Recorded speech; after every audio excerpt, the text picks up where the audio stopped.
warahmatullahi wabarakatuh. Halo sahabat Leksan Bedas, bertemu lagi dengan saya Wulan Agustina dari SMP Negeri 2 Solokan Jeruk. Nah, pada kesempatan kali ini saya akan menyampaikan esai yang sudah saya buat dari artikel yang berjudul Korupsi. Apa sih itu korupsi? Korupsi adalah pandemi.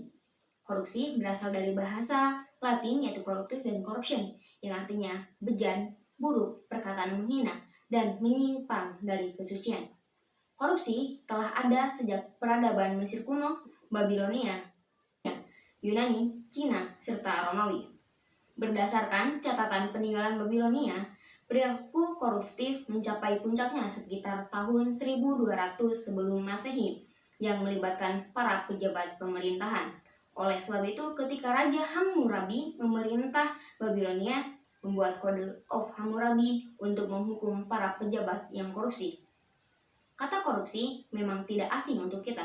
Maknanya mengambil hak yang bukan kepunyaannya dengan memanfaatkan jabatan serta bersembunyi-sembunyi. Contohnya, pada tanggal 25 November tahun 2020, kita semua dikejutkan dengan penangkapan Menteri Kelautan dan Perikanan Edi Prabowo lewat operasi tangkap tangan atau yang disebut dengan OTT oleh KPK.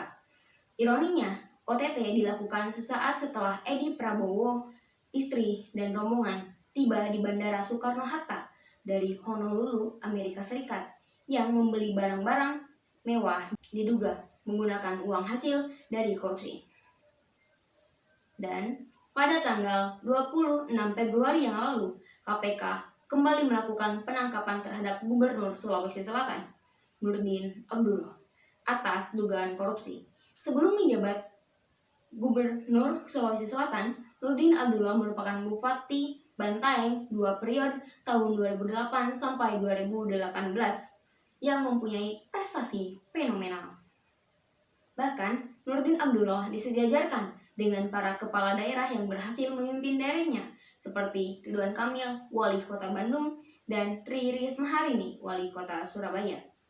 Banyak prestasi dan penghargaan yang diperoleh antara lain dianugerahi Bung Hatta Anti-Corruption Award pada tahun 2017. Di Indonesia, perilaku korupsi juga sudah ada dan mengalami pasang surut sejak masa kerajaan-kerajaan di Nusantara.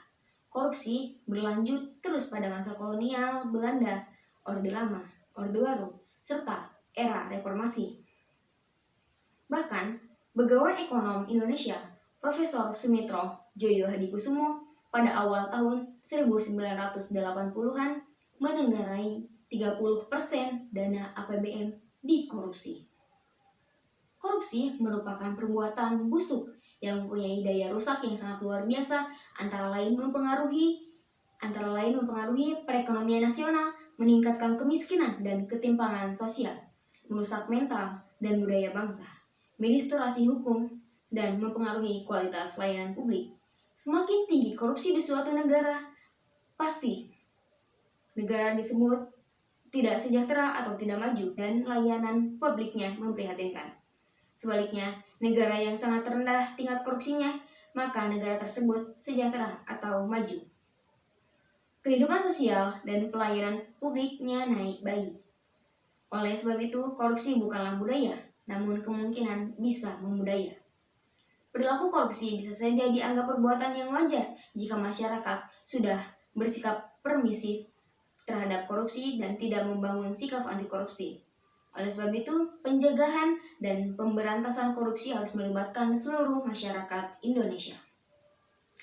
Peran masyarakat memberantas korupsi dapat dilakukan melalui 3 pendekatan. Yang pertama, strategi preventif.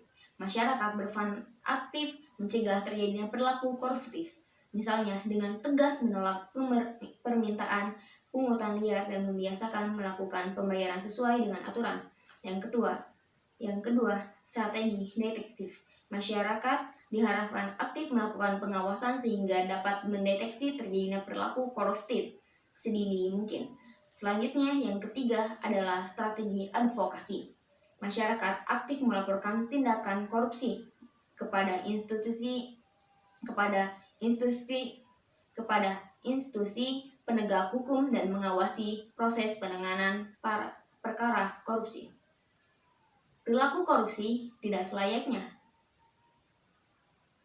Menurut saya sendiri, perilaku korupsi tidak selayaknya kita tiru karena merupakan perbuatan dosa yang besar. Korupsi sama dengan perbuatan mencuri yang bukan hak kita. Dalam agama kita masing-masing tentunya tidak dibenarkan. Kasus korupsi di negara kita kerap terjadi karena rendahnya keimanan dan kurang tegasnya sanksi yang diberikan.